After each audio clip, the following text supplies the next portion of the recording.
Welcome to the Future of Structures podcast, where we talk to the experts who are helping to evolve our buildings to meet the challenges of tomorrow. And here is our host, Adam Jones. Today we are interviewing John Kotter. He's a professor of leadership at Harvard Business School. He's the founder of Kotter International, which is a management consulting firm based in Seattle and Boston. He's a world-renowned expert in change management. So he's the author of 20 books, including Leading Change, Accelerate, and most famously, Our Iceberg Is Melting. Now, Our Iceberg Is Melting is a story of penguins on an iceberg that is obviously melting. So this is a metaphor for how individuals and organisations react when industries are changing. So in the buildings industry, this is very relevant because we can expect a lot of big shifts in the coming decade. So John will show you how to capitalise on this as an individual or as an organisation. So today I'm co-hosting today's show with a good friend of mine, Adam Ashton. So we'll get stuck into it, and I hope you guys learned as much as I did in speaking with John Kotter. We're joined today by Dr. John Kotter, the author of a lot of books. How many books are you up to at the moment? Good question. Probably 20 or close to that. Nice. 20 books. Nice. Well, we've got 4 sitting in front of us at the moment that we really enjoyed. So, can you tell us a little bit about your background? Yes, a mostly Midwest American boy who's been in Boston for a long time. I came here to go to MIT as an undergraduate. I have 2 degrees from that, 1 degree from Harvard. Been on the Harvard faculty since, World War I. And 7 years ago, with a couple of partners, started a firm based on my work, a management consulting firm. Yes. And am chairman of that, still do some teaching at the school. The firm is what I'm using as a research vehicle right now and supporting the writing. And it's very exciting. It grew 48% last year. In our niche, we may be the major player in the world right now. So, fun times. Yeah, fantastic. I'd say, well, as a leadership expert who runs a management consultant, this is probably the most obvious question, but something I still think a lot of people get wrong. What's the difference between leadership and management? It's probably the obvious question, but we'd still like to know. No, but people, you're right. People get this wrong all the time not because people are stupid or anything. Nobody's ever taught them. And at work, the two words are used as synonyms, the same thing. That confuses people. Or they're used in a hierarchical sense. The bigger the job you got, the more you're a leader, which is silly. And the more you're in the middle, the more you're a manager. And the more you're at the bottom, you're neither. Yep. What they are is they're just a different set of behaviors or actions that serve different purposes. That's all.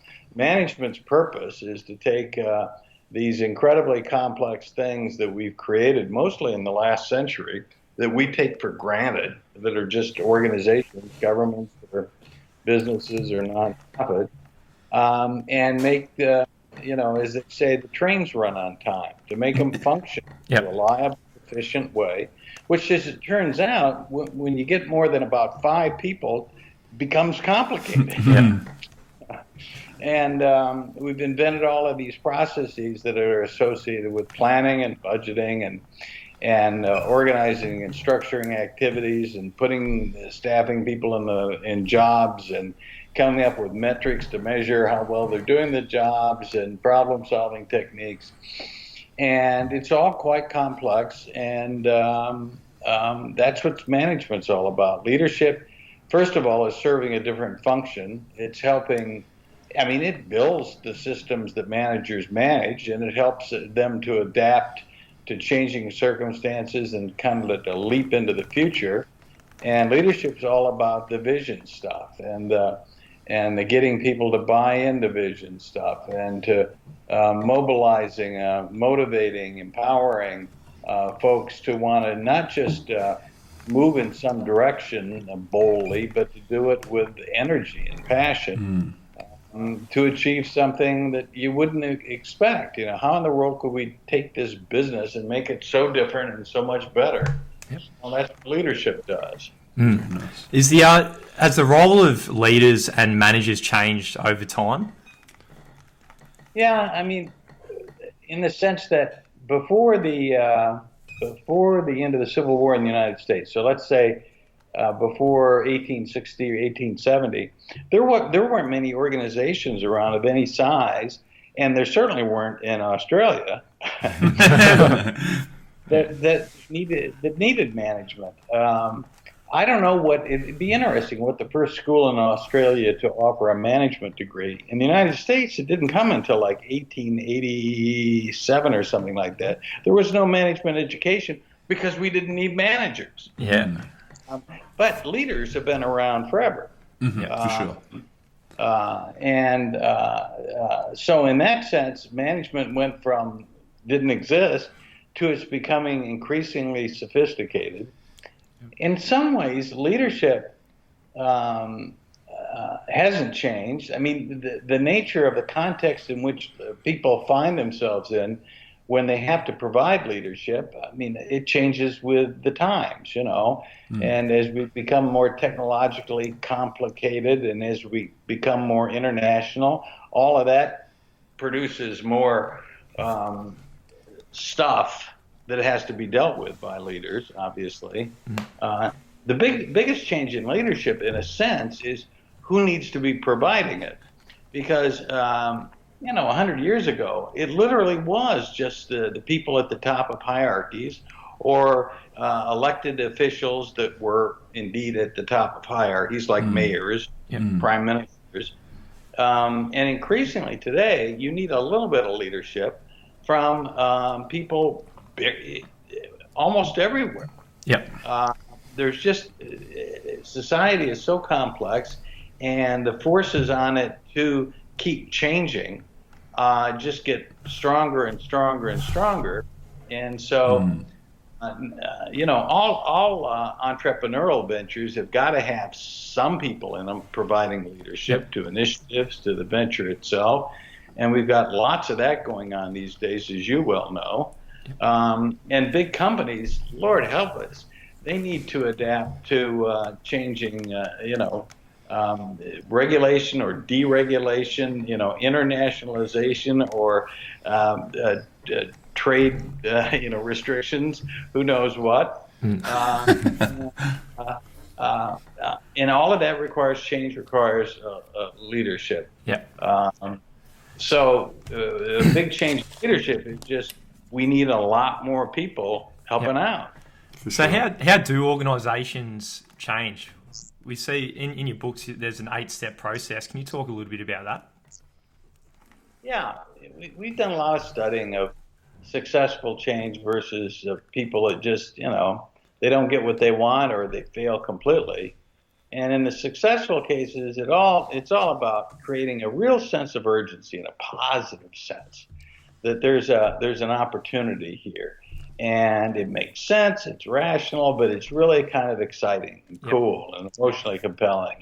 And then pulling together, starting to build, in a sense, a second organization along with the hierarchy that's more entrepreneurial and network-like, and that has at its core people that are just strong enough as a group, who can work as a group, who have enough diverse, perspectives and connections and opinions that they can make something challenging happen. I call this building a guiding coalition. And then a lot of it is about them figuring out, okay, what's our vision of taking advantage of the opportunities in front of us, and what would be some smart strategic initiatives to get us rolling. And then it's communicating that out so people will understand it and start to buy into it, to the point where they'll ask, can I help? Can I help? This kind of volunteerism, and then you take off with these initiatives and the people behind them, and a lot of achieving stuff is just overcoming barriers. Yep. It's not like it's rocket science. You got to get from here to there, and there's 6 barriers in the way. Yep. Achieve wins, and the faster the better. Short-term wins.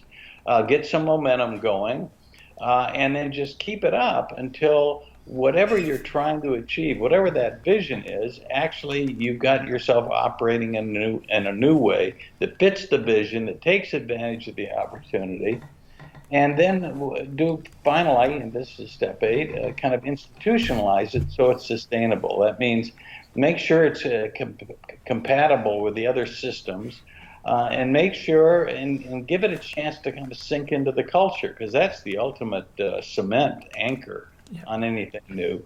It is really sad to see people work for a couple of years on some big strategic initiative, and they think, whoa, they declare themselves victors, and things starts to creep, and then they pay attention to something else, and it starts to creep back toward the way you used to do it. And that happens far too often, and it's a total waste of society's resources, etc. Yeah, fantastic. So the first step you mentioned there was creating a sense of urgency. And so you say, I've got one of your books in front of me. You say, help others see the need for change and the importance of acting immediately. Can you maybe give us a few ideas or a few techniques or strategies as to how we can build this sense of urgency? Yeah, I mean, a lot of it is getting it clear in your own head, and then talking to other people, using social media to talk to other people besides face-to-face. And you want to both make the case, but also allow your natural, honest feelings about it come out. When you're honestly excited about something, it shows.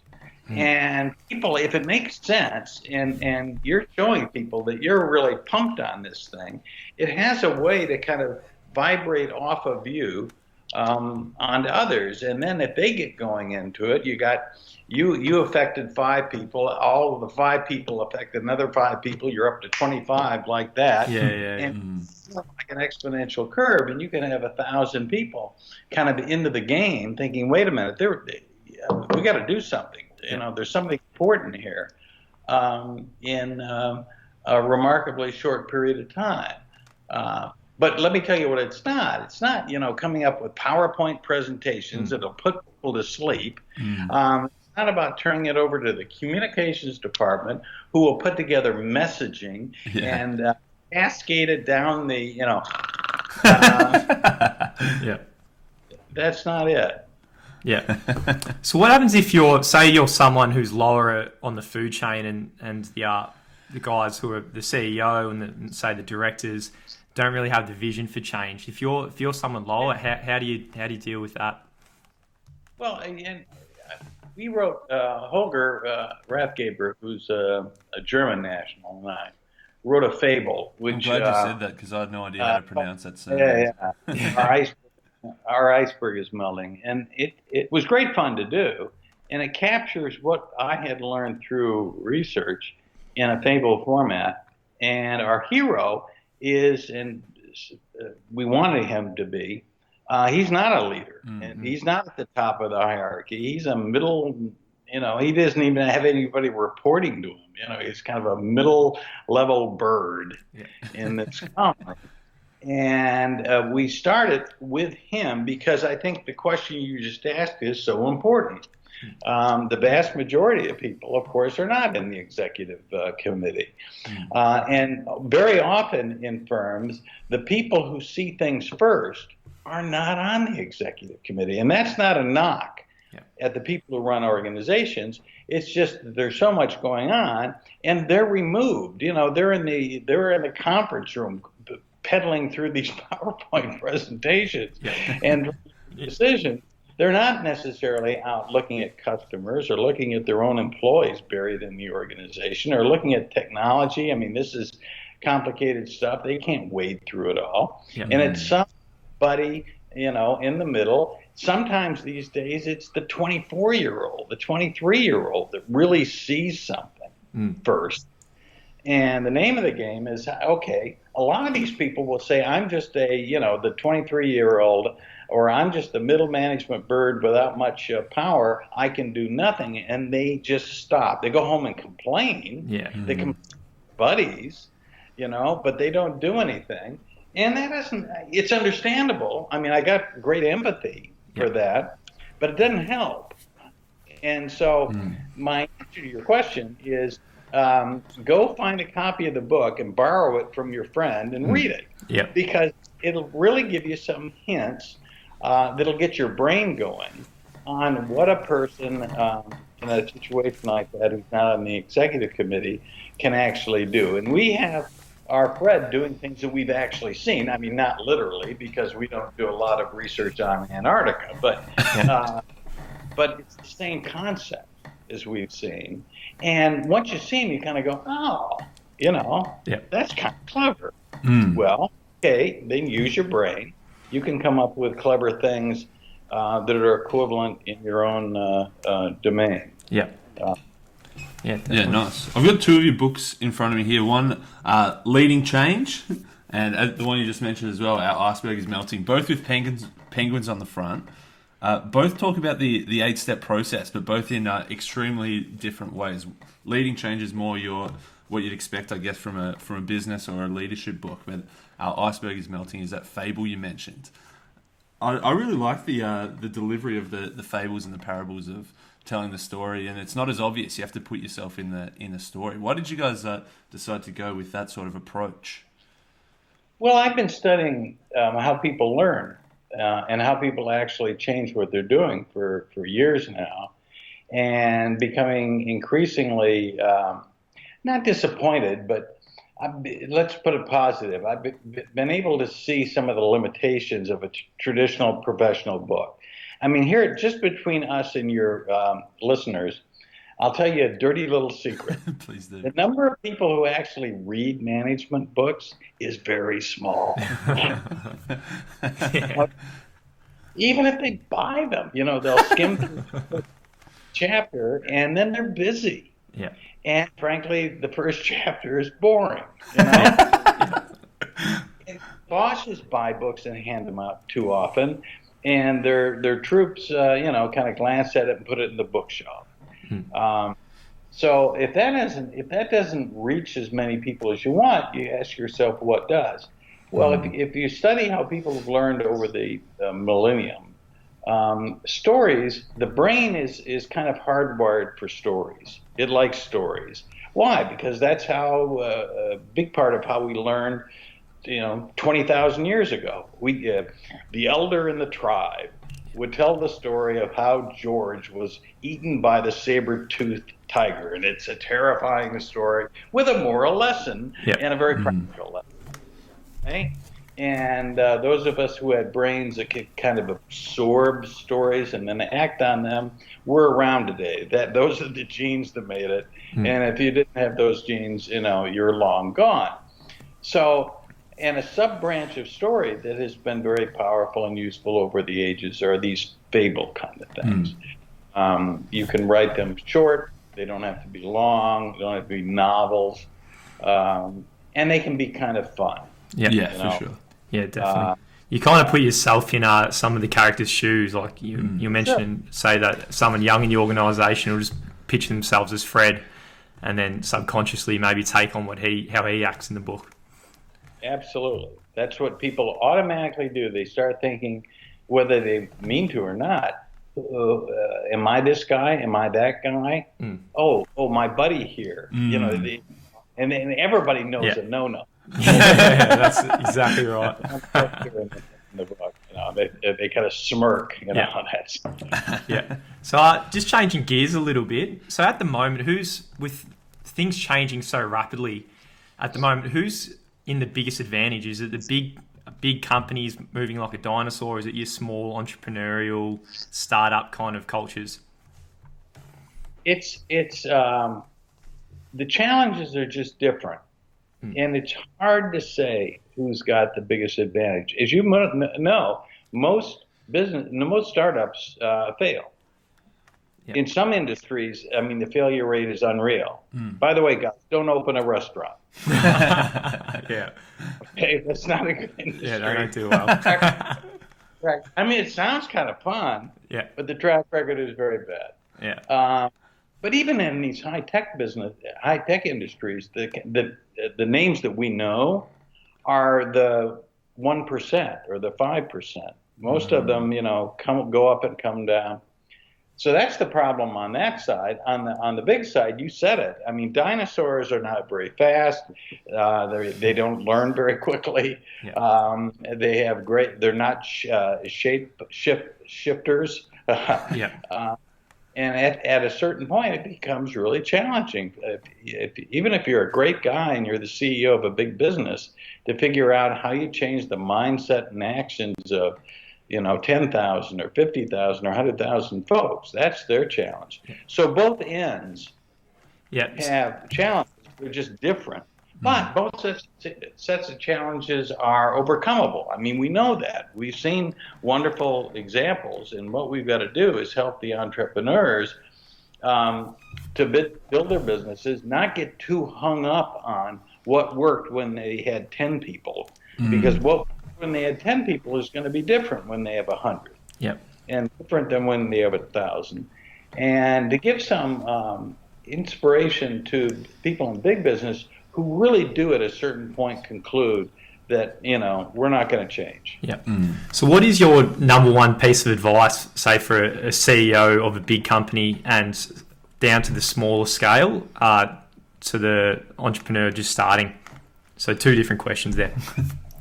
Two different questions there. For a big company, a CEO, clearly the number one piece of advice is go out and buy the book Leading Change. Yeah, spot on. Or actually the one from a couple of years ago called Accelerate, which brings up some new twists on this. Or if you love fables, not a lot of big company CEOs do, but some do. The Iceberg book, this is Our Iceberg Is Melting, is great fun, and we just published a new one that's called That's Not How We Do It Here. Now, getting away from that, but step one is really all about urgency. And one of the things we've learned, especially at this consulting company, which is called Kotter International, which does not have an Australian office yet. We'd love to, but that's too complicated for us right now. Yeah. It's urgency around opportunity. It's not just urgency around, oh my God, we're sinking. That can help wake people up. Sometimes you need to hit them with a board because everybody is so complacent. They think we've been around here 50 years, we're going to be around here another 50 years, let's go to coffee. They've got to be woken up. But you can hit people with a board about 2 times and that's it. Yeah. They're either going to take the board away and hit you back or keel over and die. It takes something. Once you got their attention, what you got to do is hit them with something positive. Let's think about what are the opportunities and what's exciting for us and get them going that way. So most of the big company CEOs, that's the challenge, thinking about you think you've got a sense of urgency in this organization. The odds are you don't. Either people are complacent or they're running around in circles like chickens with head cut off, or they're just scared to death. That's the second, because all they see are problems. They don't see opportunities. Yeah. Work on that, and you'll get something going. Yep. And then you go from there. You're smart. Yeah. Yeah, fantastic. You mentioned That's Not How We Do It Here.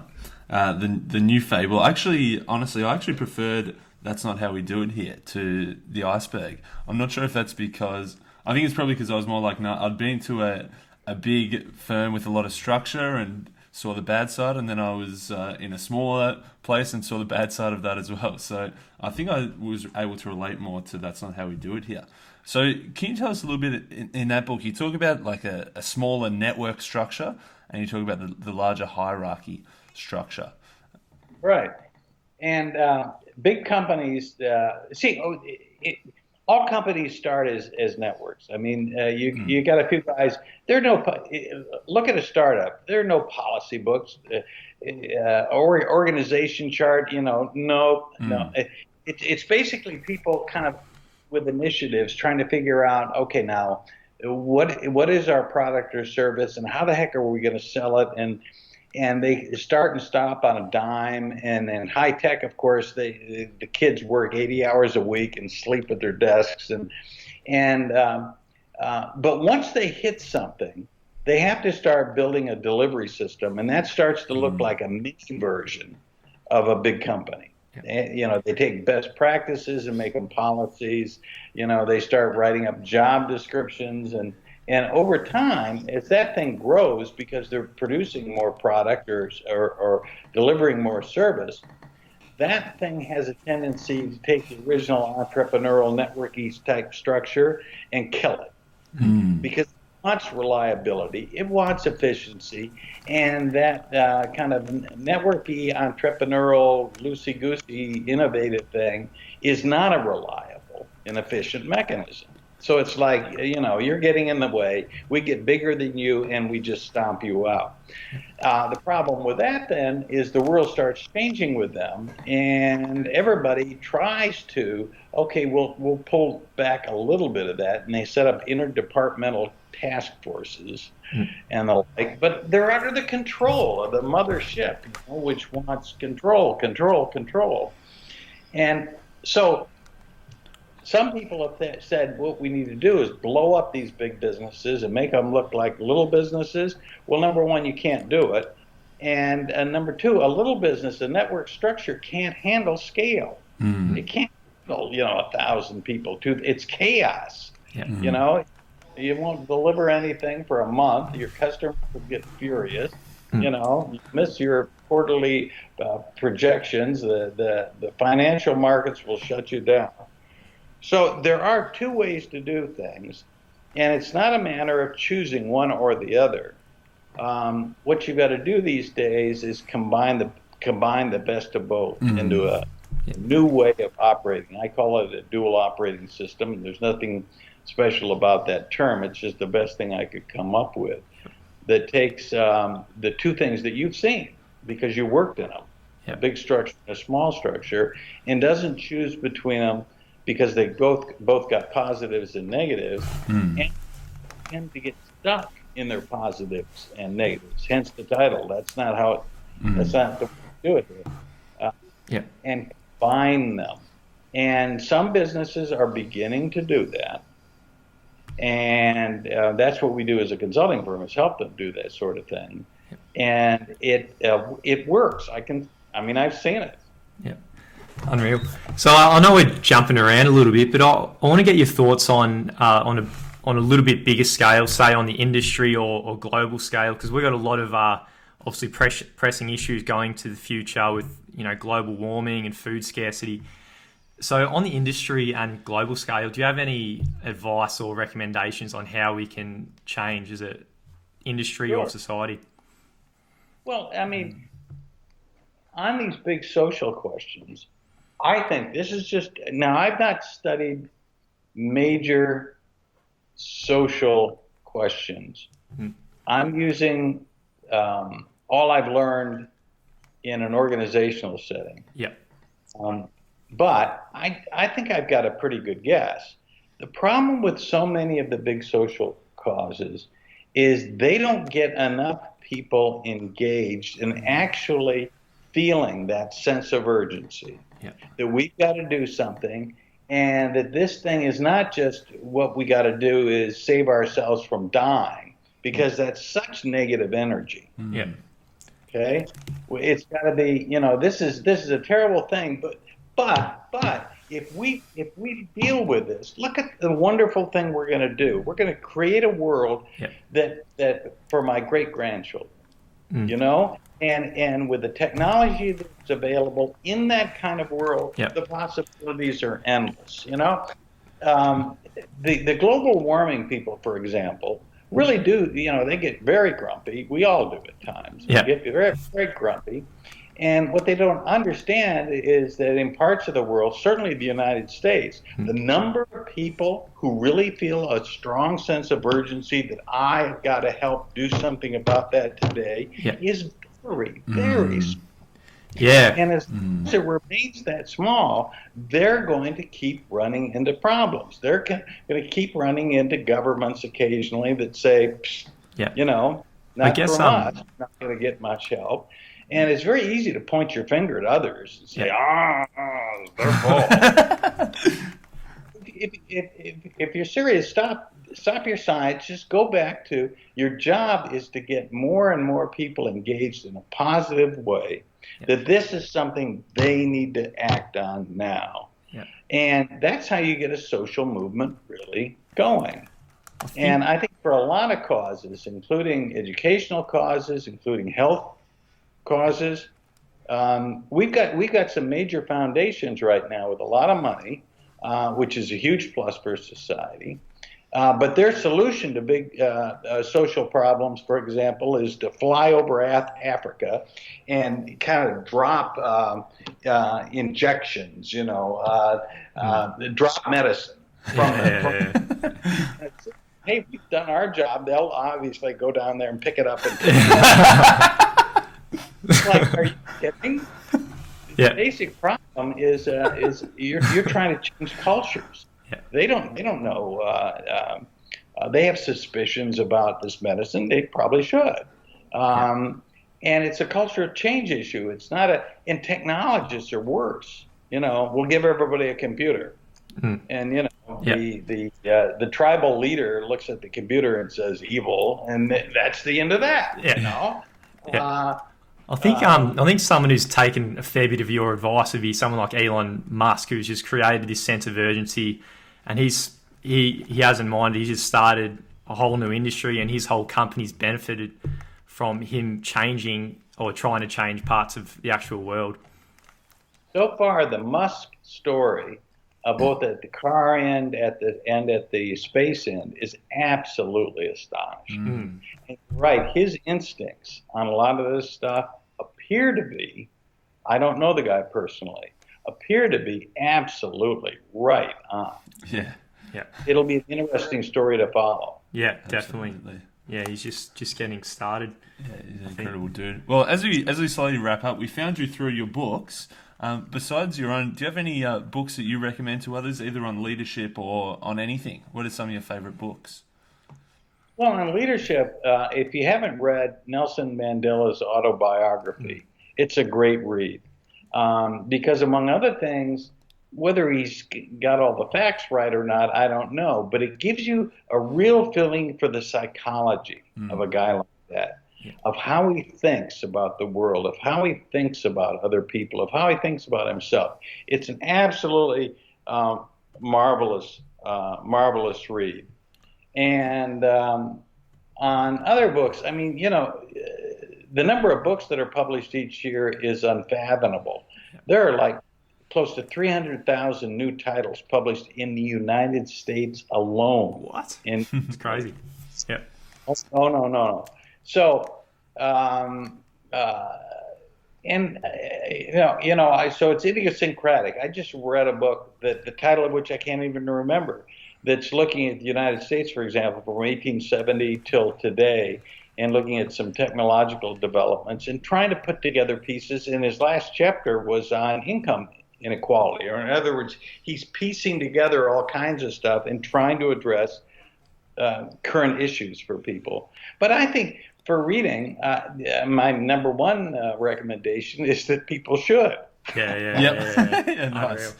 Yeah, that's cool. We're also caught up with the new technologies, everybody.